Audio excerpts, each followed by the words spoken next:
when I say to constrain certain people, and there is difference when we use such words. I mean, there are that many words, not that much, and we are all different people. And when we use words, they never mean same thing. It will never mean same when I say to constrain something versus how someone else would employ the action of constrain, for example. So when you have to deal with that much of issues and use words following your own drive, and then some other people are going to read it, they're going to, it is hardly usable if it is not employed by the actual person. And I have said many times, it is unmoral actually, because it is a principal offense to take work from a person and use it detached from a person, because these words are always relative to a person. Words never means same for one person and another person. Conduct, behavior, when you say, constrain, when you say, that's so different when it is being used from one person and another person.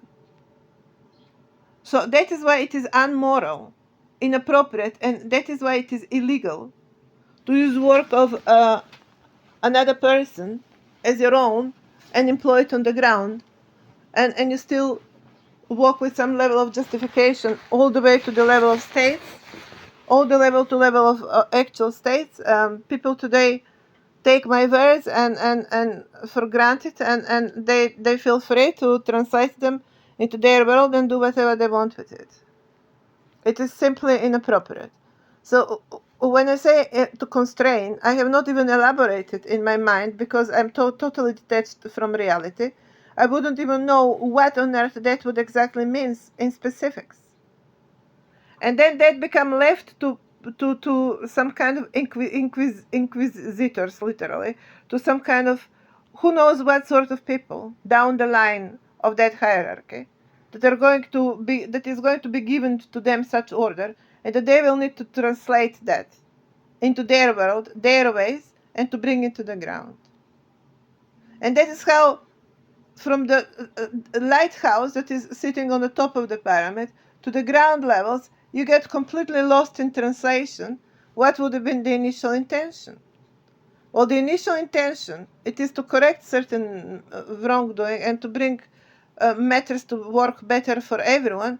It easily can end up into some notorious regime that's going to torture and molestate people, to literally torture people, to actually torture and eliminate and make these people extinct. As much as I'm going against Shia population, they might be completely extinct now on the planet. They might be, they don't even exist on the planet anymore. It might be that they have ended to be completely eliminated now from the surface of Earth. Because I can't see Iran being represented by such people, but by opposite size of person of different size. So that is even worse. Well, that is saying, okay, I'm going to really put them in prison. It's a very similar situation as in Israel. You have Netanyahu in charge of people, Netanyahu that does not look like a Jewish people, in charge of Israel, of Jewish people that look completely different. That is equal when you find leader now of Iran representing the people of Iran, instead that you have Shia representative that's going to say, okay, here I am to discuss what are the issues. We have opposite face, opposite form person, and what he's saying, yeah, okay, I'm going to put them in prison, torture them, and wipe them out, because you said it so. You see how we completely understand differently. Here to constrain something. To constrain something for different people would means differently. To constrain from violation and vandalism and overstepping. To constrain from from stoning a woman on the public places, to constrain from punishing women, to constrain from using people in inappropriate way. Or these are all specifics that will need to be elaborated on the ground.